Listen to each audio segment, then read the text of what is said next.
ဒီနေ့ကျွန်တော်ရဲ့ topic လေးကတော့ကျွန်တော်တို့အိမ်ရဲ့ home network ဒို့မဟုတ်လုပ်ငန်းခွင်မှာသုံးတဲ့ wire and wireless network ကိုသူများလက်မအပ်ဖဲကိုယ်တိုင်စိတ်တိုင်းကြတိစောက်ချင်တဲ့လူတွေအတွက်ရည်ရွယ်ပါတယ်။တနည်းအားဖြင့် Unified Full Stack Network တစ်ခုကိုအစအဆုံးဘယ်လိုစနစ်တကျ setup and configure လုပ်မလဲဆိုတာကိုလေ့လာသွားမှာဖြစ်ပါတယ်။ဒီနေ့ setup မှာအသုံးပြုသွားမယ့် device တွေကတော့ Cloud Gateway Ultra, USW Lite, 8-port PoE switch နဲ့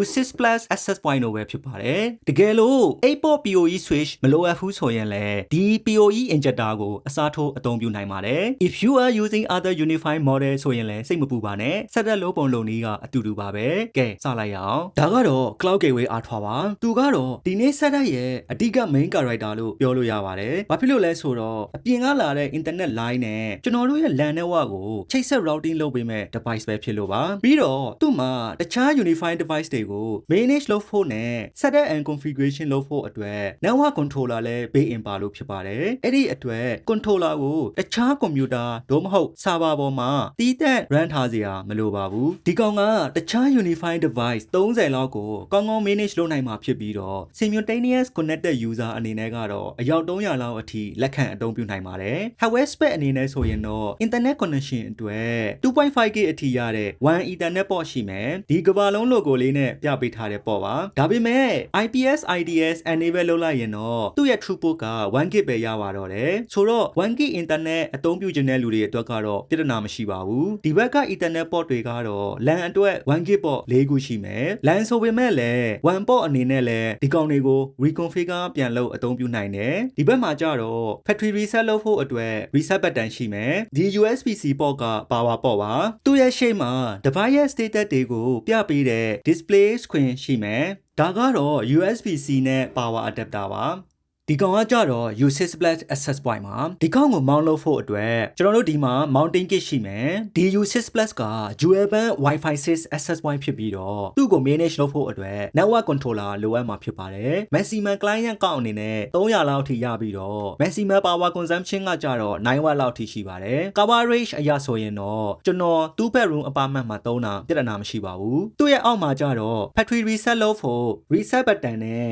PoE in ဆိုပြီးတော့ 1G Ethernet port တစ်ခုပဲရှိပါတယ်။အဲ့ဒီအတွက် PoE နဲ့ကျွန်တော်တို့က power ပေးဖို့လိုအပ်ပါတယ်။ဆိုတော့ power အတွက် PoE ကိုသုံးတယ်ဒီလိုမျိုး access point တွေဒို့မဟုတ် security camera တွေကို power ပေးဖို့အတွက်နည်းလမ်း2မျိုးရှိပါတယ်ပထမတစ်ခုကတော့ PoE output support လုပ်တဲ့ဒီလိုမျိုး USW Lite 8-port PoE switch ကိုသုံးပြီးတော့ power ပေးနိုင်တယ်လို့ဒုတိယတစ်ခုကကြတော့ဒီ PoE injector ကိုအစားထိုးအသုံးပြုနိုင်ပါတယ်ဒီတစ်ခါဒီ USW Lite 8-port PoE switch ကိုဆက်ကြည့်အောင်သူကတော့ manage layer 2 switch ဖြစ်ပြီးတော့ network controller ကနေတဆင့် setup and configuration လုပ်ရမှာဖြစ်ပါတယ်သူကတော့ 1G 8-port PoE switch ပါဒါပေမဲ့သူ့ရဲ့ဒီ fast 4-port ကပဲ PoE ရပြီးတော့ကျွန်တော်တို့ဒီမှာ lightning plus icon လေးနဲ့ပြထားတဲ့ port တွေပါသူတို့ရဲ့ maximum PoE output က52 watt ရှိပါတယ်အဲ့ဒီအတွက် U6 plus access point ၄လုံးလောက်ကိုကောင်းကောင်း power ပေးနိုင်ပါတယ်ကျန်တဲ့ဒီ ethernet port တွေကတော့ normal ethernet port တွေပါ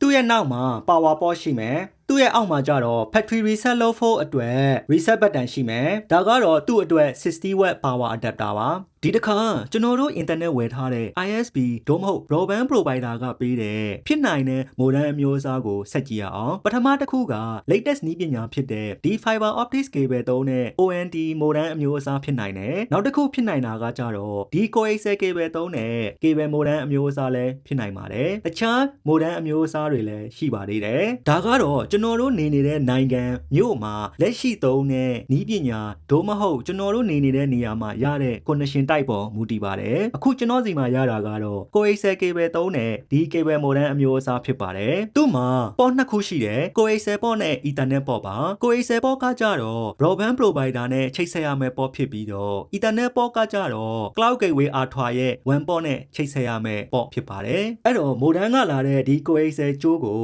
ကျွန်တော်တို့ wall ရဲ့ coaxial 30ပေါ့မှာချိတ်ဆက်မယ်ပြီးသွားရင်မိုဒန်ကလာတဲ့ဒီ Ethernet ကြိုးကို Cloud Gateway R2 ရဲ့ one port ကိုချိတ်ဆက်ပေးပါပြီးသွားရင်တော့ဒီကောင်လေးကို power ကြိုးထိုးပြီးတော့ power ဖွင့်ပေးလိုက်ပါကျွန်တော်တို့ Cloud Gateway R2 ကိုစပြီးဆက်တဲ့အရင်လုပ်ကြည့်ရအောင်ကျန်တဲ့ switch နဲ့ access point ကိုဆက်တက်လုပ်ရင်းနဲ့ပဲ cabling ချိတ်မယ်အဲ့တော့အခုဒီမှာကျွန်တော်တို့မိုဒန်ကလာတဲ့ Ethernet cable ကို Cloud Gateway R2 ရဲ့ one port မှာတက်မယ် power ဖွင့်ဖို့အတွက် power adapter ကလာတဲ့ USB-C ကြိုးထိုးမယ် Cloud Gateway R2 boot data ကိုတော့ခဏစောင့်ပေးရပါတယ်သူ boot data စောင့်နေတော့ကျွန်တော်တို့ broadband connection တွေမှာ username password ထည့်ပေးရတာရှိတယ်တချို့ကကြတော့ဘာမှမလိုဘူး plug and play ပဲအဲ့တော့ username ဘယ်ကရလဲဆိုတော့ကျွန်တော်တို့ internet ဝယ်ထားတဲ့ broadband provider စီကနေရပါတယ်အခုဒီမှာ username password မလိုတဲ့ setup လုပ်နည်းကိုအရင်လုပ်ကြည့်ရအောင်ဆိုတော့ Cloud Gateway R2 boot တက်ပြီးသွားရင်ဒီ display screen မှာ ready to setup ဆိုပြီးတော့ပေါ်လာမယ်ပြီးတော့ setup လုပ်ဖို့နည်းလမ်းနှမျိုးကိုလည်းပြပေးထားတယ်ပထမတစ်ခုကကျွန်တော်တို့ဖုန်းမှာ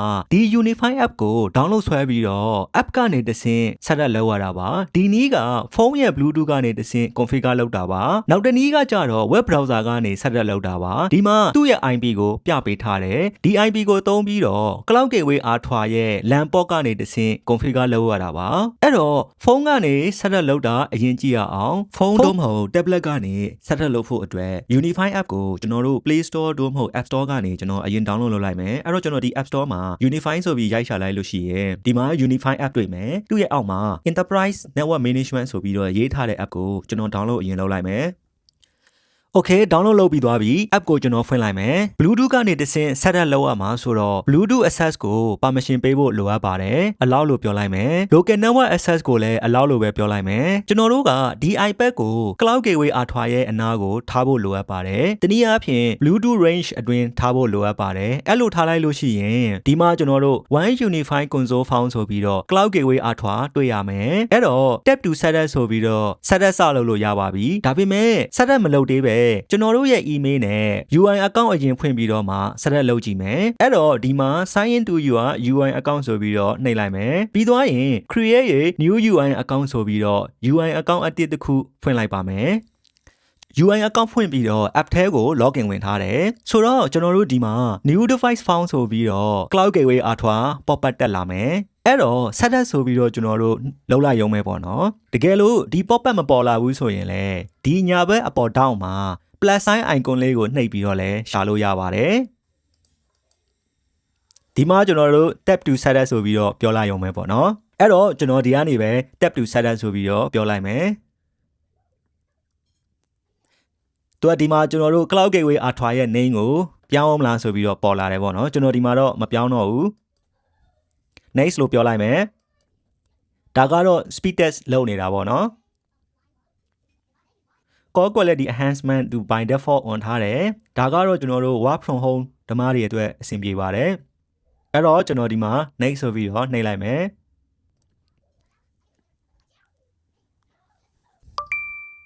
ဆိုတော့ကျွန်တော်တို့ setup ပြီးသွားပါပြီအဲ့တော့ကျွန်တော်ဒီမှာ go to dashboard ဆိုပြီးပြောလိုက်မယ်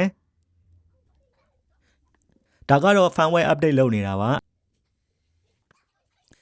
အဲ့တော့ firmware update ပြီးသွားရင်တော့ complete ဆိုပြီးတော့ကျွန်တော်တို့ dashboard ထဲကိုရောက်သွားမယ်ဒါကတော့ကျွန်တော်တို့ Cloud Gateway R2 ကို setup လုပ်လိုက်တာပါခုနက Unify app ကနေတဆင့် initial setup လုပ်ခဲ့တာပါဒီတစ်ခါ web browser ကိုသုံးပြီးတော့ setup လုပ်ကြည့်အောင်အဲ့ဒီလို setup လုပ်ဖို့အတွက်ကျွန်တော်ဒီ Cloud Gateway R2 ကို factory reset ပြန်လုပ်ထားတယ်အဲ့တော့ browser ကနေတဆင့် setup လုပ်ဖို့အတွက်ကျွန်တော်တို့ရဲ့ laptop ကဒီ Cloud Gateway R2 ရဲ့ LAN port မှာချိတ်ဆက်ထားဖို့လိုအပ်ပါတယ်အဲ့ဒီအတွက် laptop ကလာတဲ့ဒီ Ethernet cable ကို Cloud Gateway R2 ရဲ့ LAN port မှာတက်လိုက်မယ် by default အရာဒီ Cloud Gateway R2 က DHCP server အနေနဲ့ကျွန်တော်တို့ရဲ့ laptop ကို IP assign လုပ်ပေးပါတယ်ဒါမှကျွန်တော်တို့ရဲ့ laptop က local network access ရမှာပါပြီးသွားရင်ကျွန်တော်တို့ IP ရမရစစ်ကြည့်ရအောင်အဲ့တော့ကျွန်တော် laptop ရဲ့ setting ထဲက network ထဲကိုတွားလိုက်မယ်ပြီးရင်ကျွန်တော်တို့သုံးတဲ့ network adapter name ကိုလိုက်ရှာပါဒီအပေါ်ဆုံးခန့်ကောင်ကတော့ကျွန်တော်တုံးတဲ့ network adapter ပါသူ့ရဲ့အောက်မှာ green dot လေးနဲ့ connected ဆိုပြီးတော့ပေါ်နေတယ်ဆိုတော့အခြေအနေကောင်းတယ်လို့ပြောလို့ရပါတယ်အဲ့တော့ကျွန်တော်တူထဲကိုဝင်လိုက်မယ်ဟုတ်ပါတယ်ကျွန်တော်တို့ဒီမှာ IP ရနေပါပြီဒါကျွန်တော်တို့ရဲ့ IP address ပါ setup လုပ်ဖို့အတွက်သုံးရမယ့် IP ကကြတော့ router ရဲ့ IP ဖြစ်ပါတယ်တနည်းအားဖြင့်ဒီ IP ဟာ Cloud Gateway R2 ရဲ့ IP ပါ Windows မှာဆိုရင်တော့ဒီ router အစား default gateway ဆိုပြီးတော့သုံးပါတယ်အတူတူပါပဲအဲ့တော့ setup လုပ်ဖို့အတွက်ဒီ router ရဲ့ IP ကိုကျွန်တော် copy ကူးလိုက်မယ်ပြီးသွားရင် browser ထဲမှာ paste and go ဆိုပြီးတော့ပြောလိုက်မယ်ဒါ Cloud Gateway R2 ရဲ့ GUI access ဖြစ်ပါတယ် ဒီမှာ no internet detected ဆိုပြီးတော့ပေါ်နေတယ်ဘာဖြစ်လို့လဲဆိုတော့အခု setup လုပ်နည်းက username password လို့တဲ့ setup လုပ်နည်းဖြစ်ပါတယ်အဲ့ဒီအတွက်ဒီအောက်မှာ other configuration option တွေကိုဝင်ရပါမယ်ပြီးသွားရင်ကျွန်တော်တို့သုံးတဲ့ internet connection type ကိုရွေးရပါမယ်တကယ်လို့မသိဘူးဆိုရင် broadband provider ကိုမေးလို့ရပါတယ်ပြီးရင် username နဲ့ password လည်းပေးပါလိမ့်မယ်ကျွန်တော်ရဲ့ connection type ကတော့ PPPoE ဖြစ်ပါတယ်အဲ့တော့ကျွန်တော်တူထဲကိုဝင်လိုက်မယ်ဆိုတော့ဒီမှာ username နဲ့ password ရိုက်ထည့်မယ် DNS server ကတစ်ခုတည်းမထားပါနဲ့ secondary DNS ကိုလည်းနောက်တစ်ခုထပ်ပေးပါဥပမာကျွန်တော်တို့ Google DNS ကိုပေးလို့ရပါတယ် username နဲ့ password ထည့်ပြီးသွားပြီ secondary DNS ကိုလည်းကျွန်တော် Google DNS ပေးလိုက်ပြီးသွားရင်တော့ apply changes လို့ပြောလိုက်ပါဆိုတော့ internet connected ဖြစ်သွားပါပြီ continue နဲ့ဆက်သွားမယ်ကျွန်တော်နာမည်မချိန်တော့ဘူးတကယ်လို့ကျွန်တော်တို့ configuration backup ရှိတယ်ဆိုရင်လည်းဒီမှာ restore လုပ်လို့ရတယ်နော်ဆိုတော့ကျွန်တော် next နဲ့ဆက်သွားမယ်ကျွန်တော်တို့ Unify app နဲ့ setup လုပ်တော့က UI account ဖွင့်ထားပြီးသားဆိုတော့ကျွန်တော်ဒီမှာ sign in ကိုနှိပ်လိုက်မယ်ပြီးသွားရင်ကျွန်တော်တို့ရဲ့ UI account နဲ့ password ကိုရိုက်ထည့်ပြီးတော့ sign in ဆိုပြီးတော့ပြောလိုက်မယ် by default အရာကျွန်တော်တို့ရဲ့ UI account က 2FA authentication မှာဆိုတော့ကျွန်တော်တို့ UI account ဖွင့်ခဲ့တုန်းကတုံးတဲ့ email ကို one time password ရောက်လာပါလိမ့်မယ်အဲ့တော့ဒီမှာရိုက်ထည့်ပေးရပါမယ်ဒါကတော့ကျွန်တော်တို့ Unify app နဲ့ setup လုပ်တုန်းကဒီ Cloud Gateway R2 ရဲ့ backup ကို to auto backup လုပ်ထားလို့ပေါ့နော်ဒါပေမဲ့ကျွန်တော်ဒီမှာ continue without backup နဲ့သွားမယ်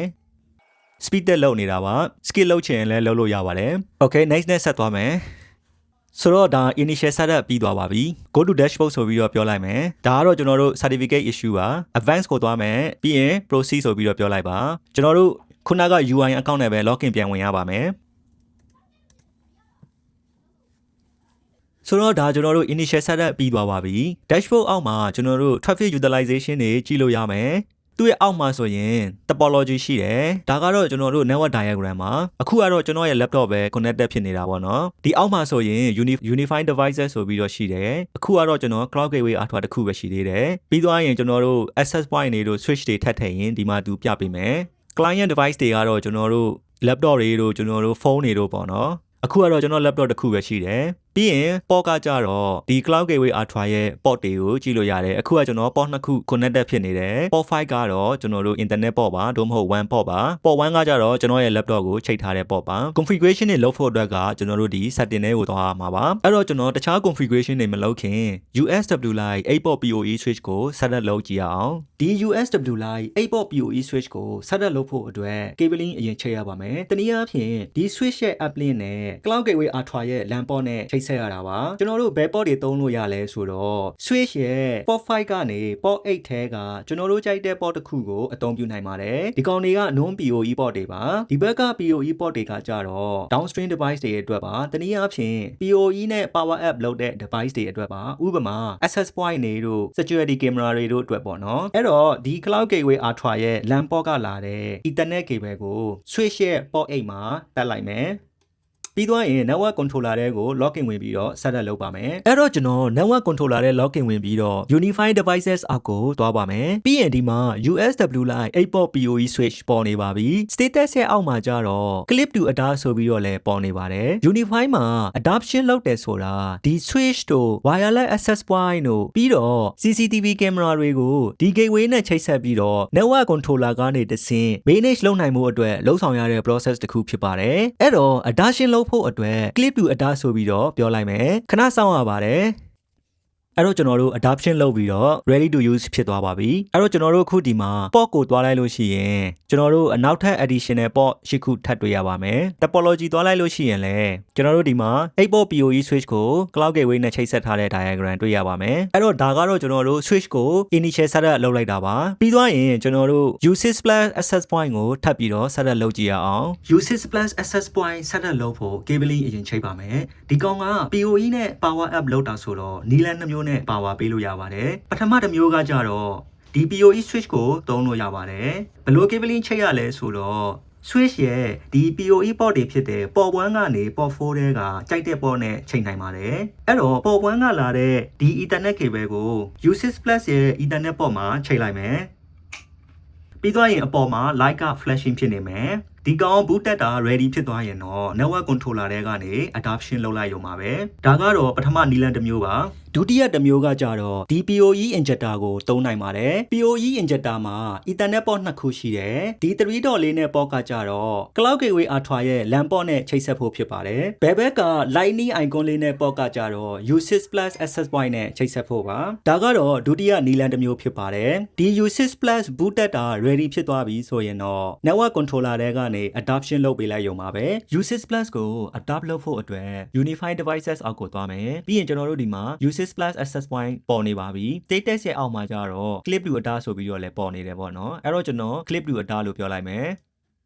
U6 Plus adapt လုပ်တာပြီးသွားပါပြီခုနတော့က adapt မလုပ်ခင်ကျွန်တော်ပြောဖို့မေ့သွားတာကဒီ status ရဲ့အောက်မှာ clip to adapt လို့မပေါ်ဘဲနဲ့ manage by another console လို့ပေါ်ခဲ့လို့ရှိရင်အဲ့ဒီ device ကို factory reset လုပ်ပေးလိုက်ပါ factory reset လုပ်ပြီးလို့ဘူးပြန်တက်လာတဲ့အခါကျရင်တော့ status ရဲ့အောက်မှာ clip to adapt ဆိုပြီးတော့ပေါ်လာပါလိမ့်မယ် manage by another console ဆိုတာကတော့ဒီ device ကတခြား UI အကောင့်နဲ့ set up လုပ်ခဲ့ဘူးလို့ဖြစ်ပါတယ်အဲ့တော့ topology ကိုတွားကြည့်လိုက်လို့ရှိရင်ကျွန်တော်တို့ဒီမှာလက်ရှိ topologyကိုမြင်ရပါမယ်ကျွန်တော်တို့ဒီ switch နဲ့ access point နဲ့ adapt လုပ်ပြီးသွားပြီဆိုတော့လက်ရှိအနေအထားအရာ configuration တွေစမလုပ်ခင်ကျွန်တော်တို့ရဲ့ connection status ကိုစစ်ကြည့်ရအောင်အဲ့တော့ topology ကိုအရင်သွားလိုက်မယ်ဒီမှာကျွန်တော်ရဲ့ laptop က ethernet cable နဲ့ 8-port PoE switch ရဲ့ port 5မှာချိတ်ထားပါတယ်ဆိုတော့ကျွန်တော်ရဲ့ laptop internet ရမရအရင်စစ်ကြည့်ရအောင်အဲ့တော့ကျွန်တော် Google ကိုသွားလိုက်မယ်ဆိုတော့ကျွန်တော်ရဲ့ laptop က internet ရနေပါပြီဒါကတော့ wire network ကိုအရင်စစ်လိုက်တာပါဘာဖြစ်လို့ internet ရနေလဲဆိုတော့ Cloud Gateway Ultra မှာ by default အရာ NAT rule configure လုပ်ထားပြီးသားမို့လို့ပါဘယ်မှာသွားစစ်လို့ရလဲဆိုတော့ setting တဲက policy engine ရဲ့အောက်က policy table မှာကျွန်တော်တို့စစ်လို့ရပါတယ်ဒီမှာ by default အရာ configure လုပ်ထားပြီးသား NAT rule နှစ်ခုရှိပါတယ်တကယ်တော့ internet access အတွက်ကတစ်ခုပဲလိုတာပါဘာဖြစ်လို့နှစ်ခုရှိနေရလဲဆိုတော့ Cloud Gateway Ultra မှာ internet line နှစ်ခုကို load balancing လုပ်ပြီးတော့တပြိုင်တည်းသုံးနိုင်တဲ့ feature ပါလို့ပါ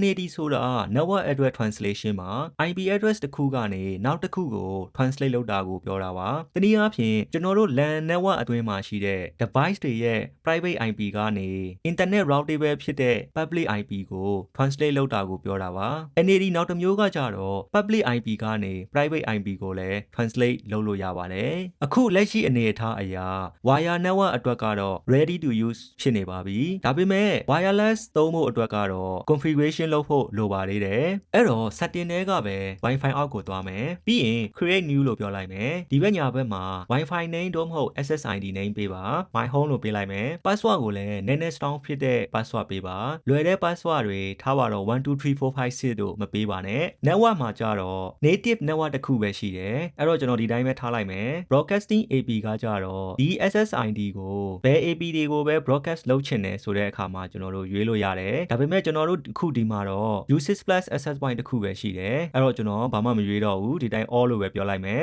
application မှာကြတော့ standard ဆိုတာ trusted network ကိုပြောတာပါထားပါတော့ကျွန်တော်တို့အခုဒီ Wi-Fi ကိုသုံးမဲ့ user တွေကကျွန်တော်တို့မိသားစုဝင်တွေပဲဒါမှမဟုတ်ရုံးမှာတာဝန်ထမ်းဆောင်နေတဲ့သူတွေပဲဆိုရင် trusted network ပေါ့နော် hotspot ကတော့ untrusted ပါသူကတော့ gas Wi-Fi အတွက်ပါ radio band မှာကြတော့ကျွန်တော်တို့ 2.4 GHz နဲ့5 GHz တခါတည်းရွေးထားပြီးသားပါဘာဖြစ်လို့လဲဆိုတော့ U6 Plus က dual band Wi-Fi 6 access point မို့လို့ပါ6 GHz ကကြတော့ Wi-Fi 7 support လုပ်တဲ့ access point တွေမှာပဲရပါတယ်အဲ့တော့ကျွန်တော်နှစ်ခုစလုံး on ထားတယ်ဒီတိုင်းပဲထားလိုက်မယ်ပြီးရင်ဒီအောက်က setting တွေကိုလည်းကျွန်တော် auto ပဲထားလိုက်မယ်တကယ်လို့ကျွန်တော်တို့ကကိုပြောင်းကျင်တဲ့ setting ရှိတယ်ဆိုရင်တော့ manual ကိုရွေးပြီးတော့ပြောင်းလို့ရတယ်အဲ့တော့ကျွန်တော်မပြောင်းတော့ဘူးပြီးရင် create လို့ပြောလိုက်မယ်ဒါဆိုရင်တော့ကျွန်တော်တို့ wireless network ကလည်း ready ဖြစ်သွားပါပြီဆိုတော့ဒီ wireless ကိုသုံးမှုအတွက်ကျွန်တော်တို့ဖုန်းတို့ tablet တွေကနေဒီ Wi-Fi name ကိုချိတ်ပြီးတော့သုံးလို့ရပါပြီ internet သုံးလို့ရပါပြီအခုဆိုရင် wire network နဲ့ wireless network နှစ်ခုစလုံးက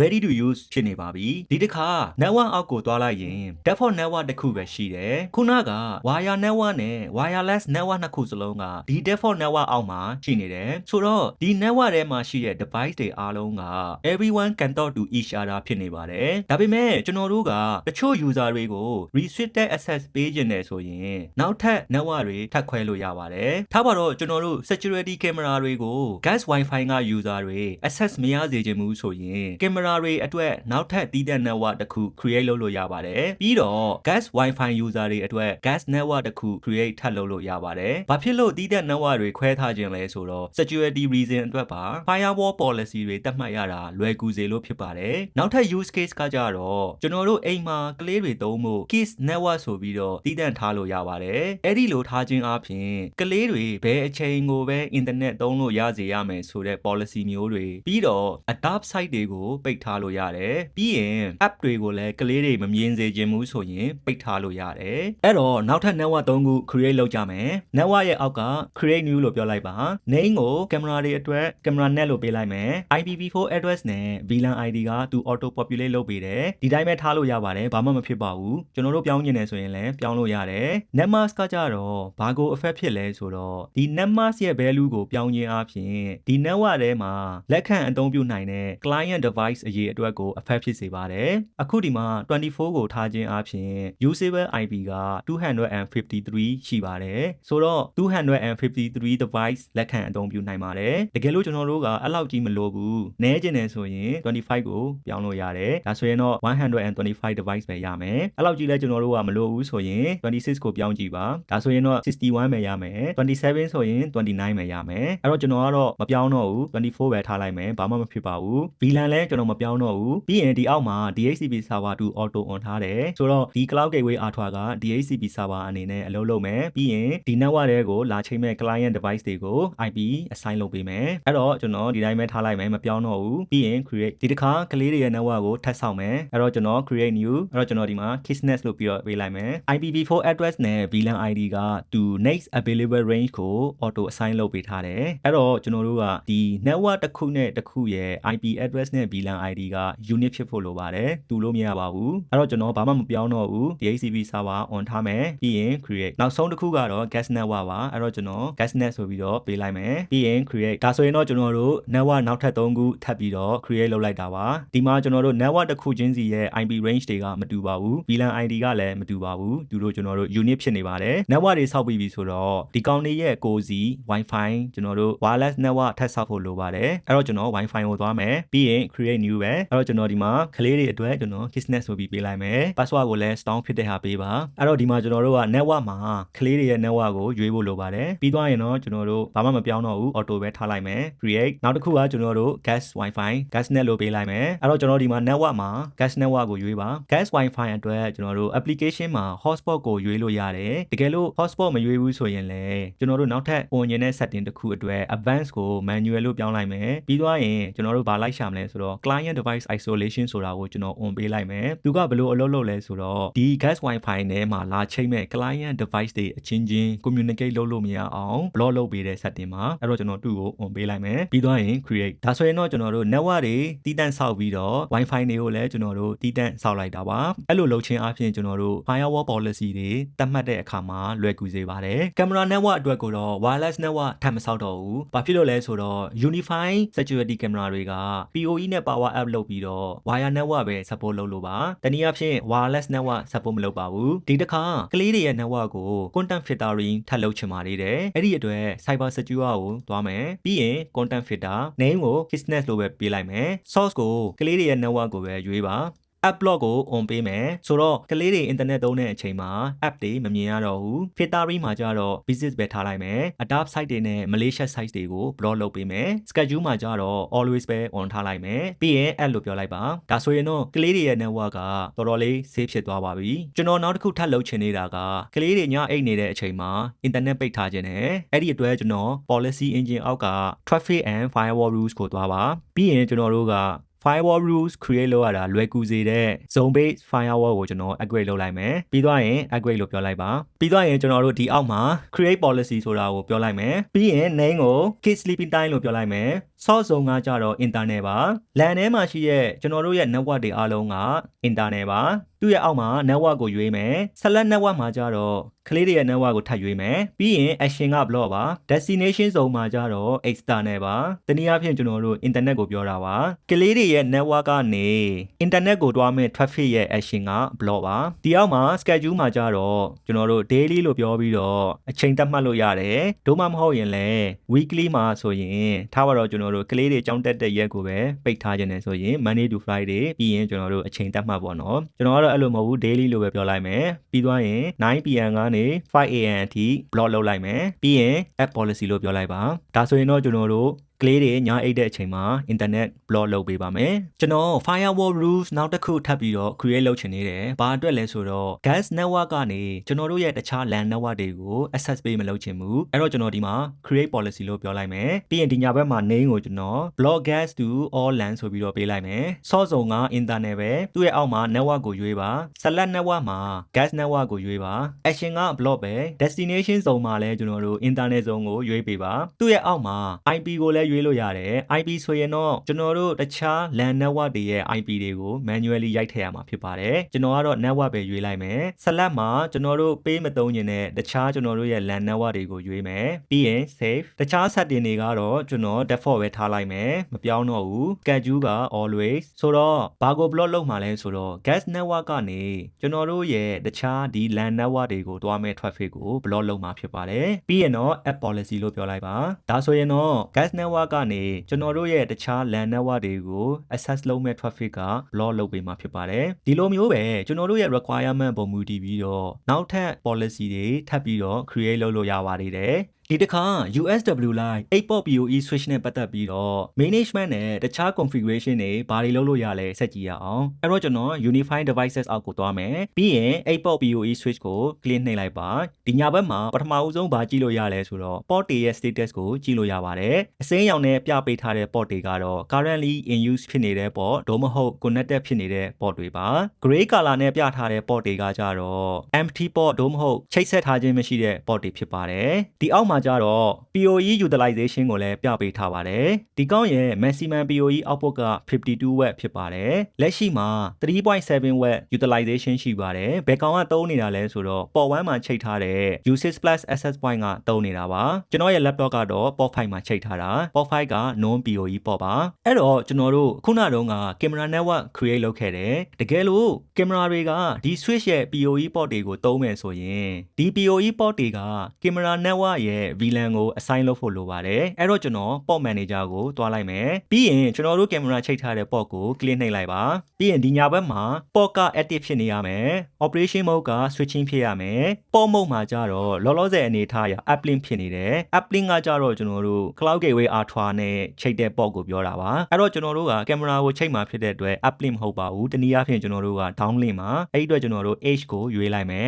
H ဆိုတာကတော့ကျွန်တော်တို့ downstream device နဲ့ချိတ်မဲ့ port လို့ပြောတာပါပြီးရင်ဒီ core setting ရဲ့အောက်မှာ VLAN နဲ့ network မှာကြတော့အခုလောလောဆယ်အနေထားအရ default network ကိုရွေးထားတယ်အဲ့တော့ကျွန်တော်တို့က correct VLAN မဟုတ်ပါဘူးအဲ့တော့ camera တွေချိတ်လိုက်ရင်သူကဒီ default network တွေကိုရောက်သွားမှာပေါ့နော်အဲ့တော့ကျွန်တော်တို့ကအဲ့လိုမလုပ်ချင်ဘူး camera တွေချိတ်လိုက်ရင် camera network တွေကိုသွားခြင်းတယ်အဲ့တော့ကျွန်တော် camera network ကိုရွေးမယ်ပြီးရင်ဒီအောက်မှာ tag VLAN management မှာကြတော့ allow all နဲ့ block all ဆိုပြီးတော့ရှိတယ်ပေါ့နော် allow all ကတော့ကျွန်တော်တို့တိတ်ပြီးတော့ secure မဖြစ်ဘူးပေါ့နော်အဲ့တော့ကျွန်တော် block all လို့ပြောလိုက်မယ် block all ဆိုတာကတော့ဒီ camera VLAN ကိုပဲ allow လုပ်မယ်တခြား VLAN တွေ allow မလုပ်ဘူးလို့ပြောတာပါ PoE မှာကြတော့ off လုပ်လို့ရတယ်ဒို့မဟုတ် PoE plus ဆိုပြီးတော့ပြောလို့ရတယ်ကျွန်တော်တို့ကတော့ camera က PoE နဲ့ power up လုပ်မှာဆိုတော့ PoE online မယ်တခြား setting တွေကိုတော့မပြောင်းတော့ဘူးဒီတိုင်းပဲထားလိုက်မယ်ပြီးရင် apply change ရပါဒါဆိုရင်တော့ port 4က camera network ရဲ့ VLAN ထဲမှာရှိနေမယ်ဒီလောက်ဆိုရင် Unified Network configure and setup လုပ်နည်းနဲ့ပတ်သက်ပြီးတော့ knowledge အသစ်တွေအများကြီးရလိမ့်မယ်လို့မျှော်လင့်မိပါတယ်အခုလို့ကျွန်တော်နဲ့အတူအဆုံးထိအောင်လေ့လာပေးလို့ကျေးဇူးအများကြီးတင်ပါတယ်